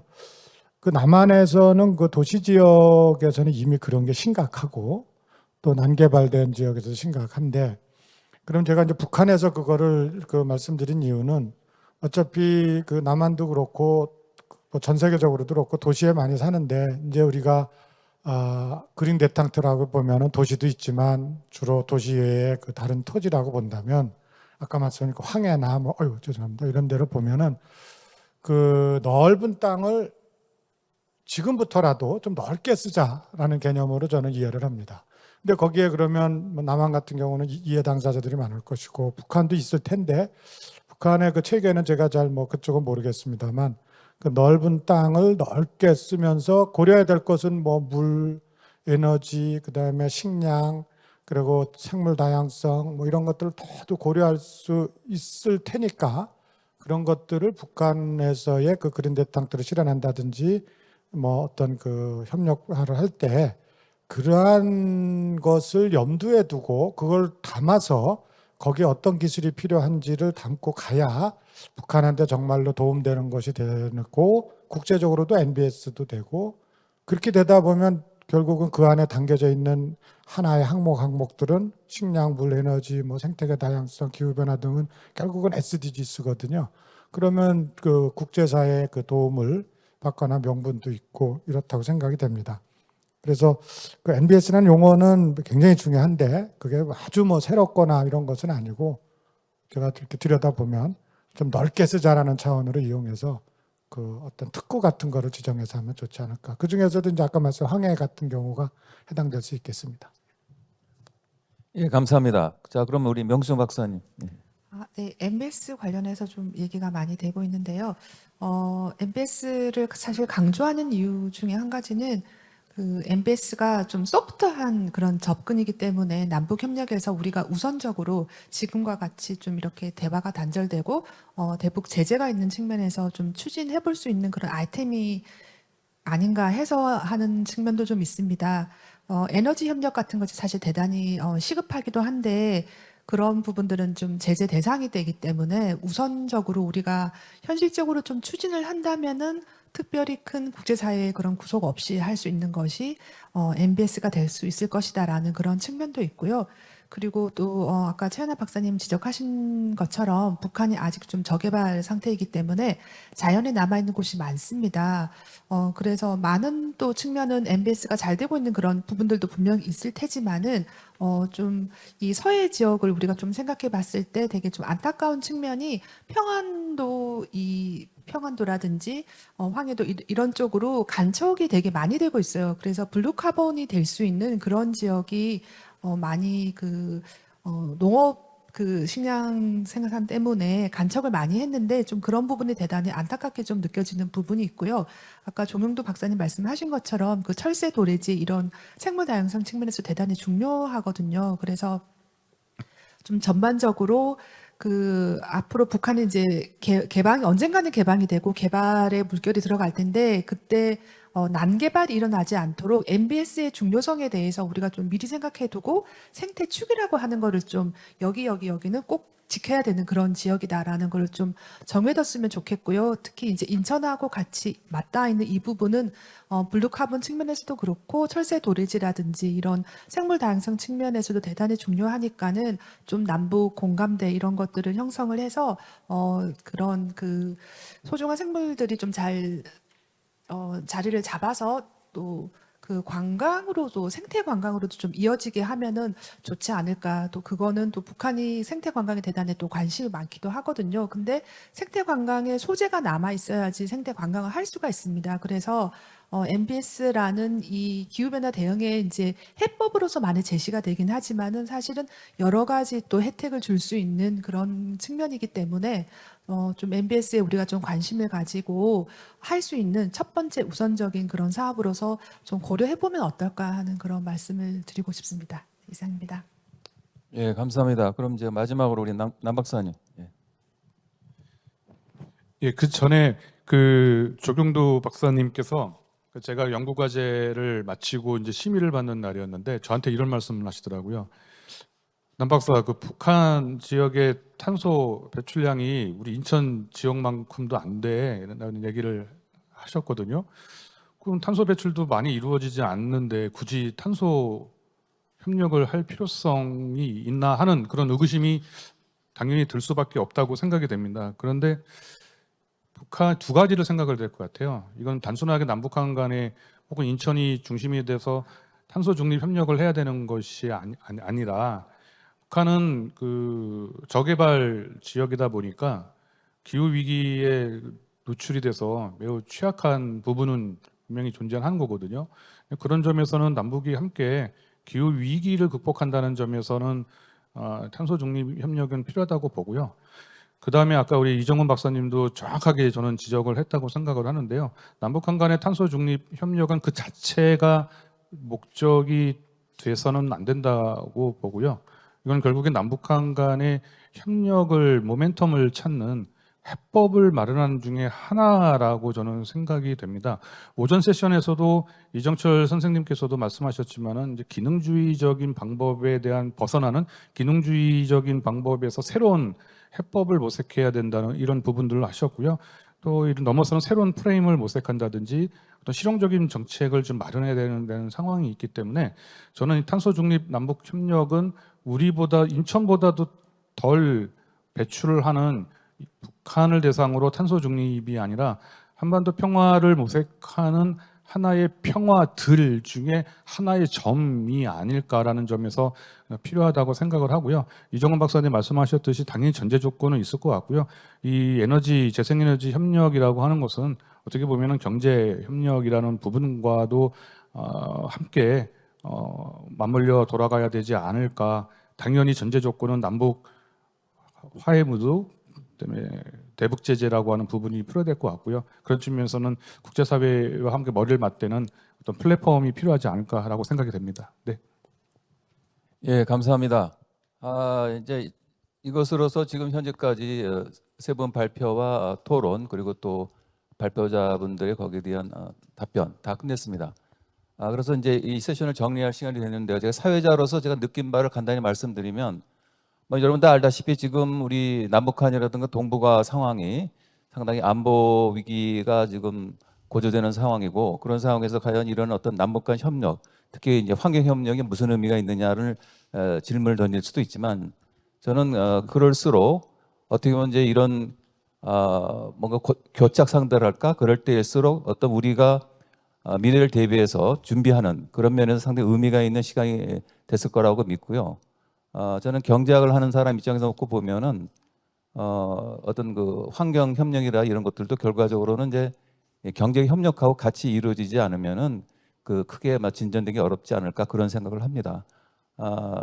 뭐 사실은 지금 아까 그 토론 중에도 그런 얘기 나왔습니다만 지금 4차 산업혁명이 급격히 진행되는 시기에 있어서 가장 좋은 방식은 뭐냐면 지금 전 세계적인 문제 중에 하나가 일종의 양극화 현상인데 이것은 단순히 우리나라뿐만이 아니라 지금 전 세계적으로 미국도 그렇고 유럽도 그렇고 중국도 지금 뭐 시진핑 체제가 출범할 텐데 그런 등등 모든 배경이 지금 이 양극화하고 어떤 불평등 이런 문제가 심각하게 돼 있는데 저는 개인적으로 어떤 4차 산업혁명에 대응하면서 향후의 어떤 남북 협력이라든가 이런 걸 대응할 때 있어서 가장 중요한 것은 이 환경이라든가 에너지 분야에서 특히 기술 부분에서 좀 더 뭐랄까 어떤 그 양극화를 해소하는 방안 또 아니면 불평등 해소하는 방안으로의 어떤 기술 개발이 이루어지게 되면은 또 그것을 거머널스할 수 있는 어떤 조직과 정책적 대응이 같이 된다 그러면은 상당히 효과가 있을 것이고 그것이 궁극적으로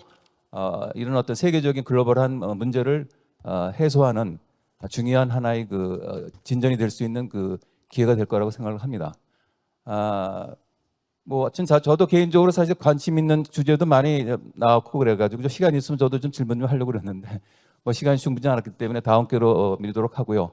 제가 보니까 이미 이제 시간이 오버가 된 것 같네요. 여기 앞에 보니까 1분 50초가 오버됐다고 그러는데 자 이것으로 그럼 오늘 세션을 마치도록 하겠습니다. 그동안에 경청해 주신 모든 분들 감사드립니다. 자 감사합니다.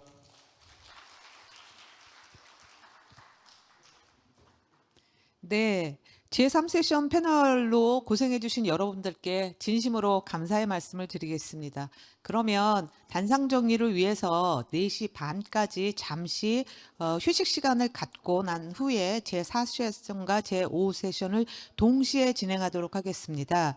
제4세션은 인천형 남북 생태환경협력 국제 플랫폼 모색을 주제로 진행되고요. 제5세션은 인천의 미래도시 발전을 위한 남북 협력 방안 모색을 주제로 나가시면 왼쪽에 있는 로터스 1홀과 2홀에서 동시에 진행될 예정입니다. 휴식 시간 동안에는 영상이 상영될 예정입니다. 철새 이동 경로 보호라는 주제를 가지고 동아시아 대양주 철새 이동 경로상의 수백만 마리 철새들이 한때 멸종될 위기에 있었다가 희망으로 바뀌는 이야기에 대한 과정이 담긴 영상입니다. 그리고 바로 이어서는 2019년 한스 자이델 재단이 촬영한 영상으로 세계 철새의 날 기념 제1회 북한 문덕계리 축제 영상이 상영될 예정입니다. 그러면 여러분 잠시 휴식을 취한 후에 4시 30분에 뵙도록 하겠습니다. 잠시 후에 뵙겠습니다.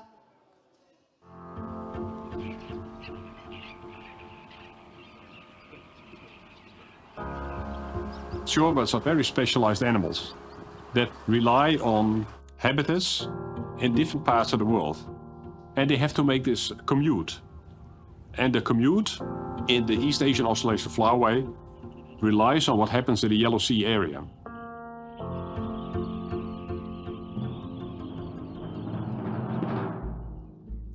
EAAF 这是一个地理单元的名称，是东亚、澳大利西亚这么一个地理区，迁飞路程大约是14000公里，是超过250种。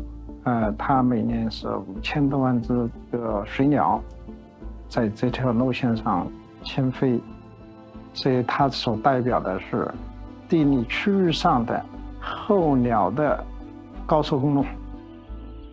Most of the birds can't do this migration in one flight, and so they need to be stopping and feeding to replenish their energy levels during the flight.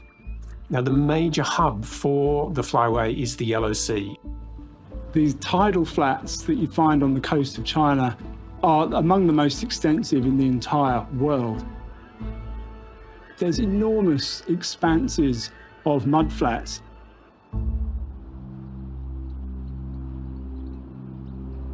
在过去的这50年之间，其实是有数据显示，可能中国黄海地区消失了70%或更多一点的沿海滩涂。整个迁飞路线上的物种濒危的比例越来越高。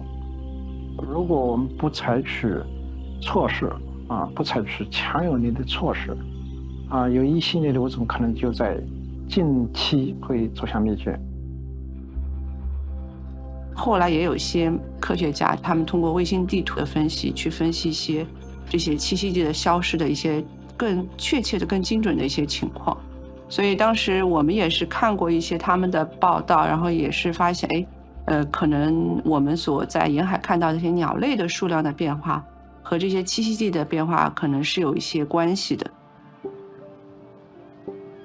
就是随着滨海湿地面积的减少，围填海面积增加，水鸟的数量，尤其是一些濒危水鸟的数量，在发生急剧的下降。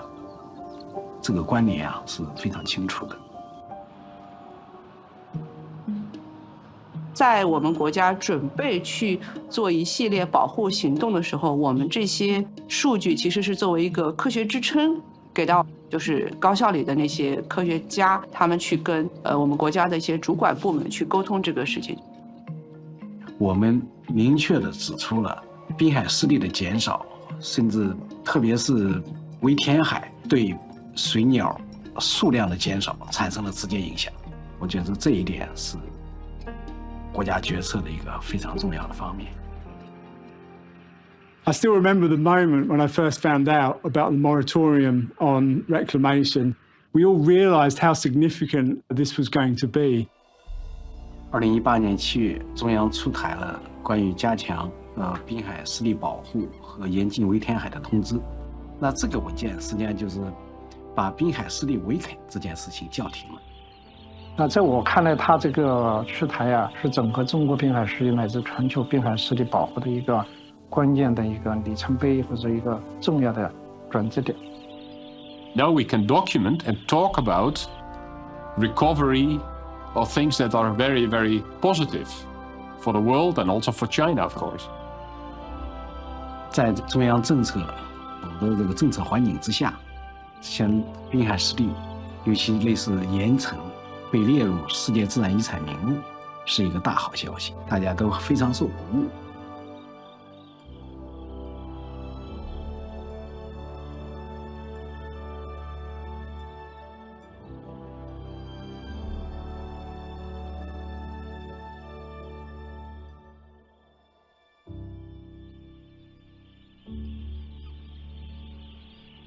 这总的说，这就是一个理念上面的一个重大变革。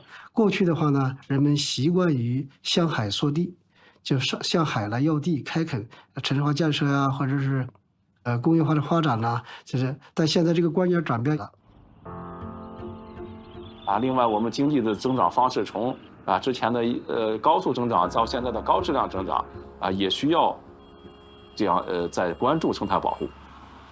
其实进入新时代以来，我们全国人民对美好生活的向往，那么也不希望牺牲生态环境为代价。这些栖息地是迁徙水鸟不可缺少的生活空间。它是重要的国际资源，important international resources。它不仅仅是你中国的啊，或者说韩国的，它是世界的。China is one of the mega diverse countries of the planet, and having this decision in a mega diverse country is an extraordinary demonstration of leadership, because not only being an economic superpower, it is actually being a biodiversity superpower that is walking the talk. Just as the need to prevent the extinction of many species of migratory shorebirds no doubt was a major factor in China's decision to protect its coastal wetlands, I believe that the growing love of birds globally is going to be a major impetus for countries around the world to move to protect their habitats, which are so essential to the survival of birds.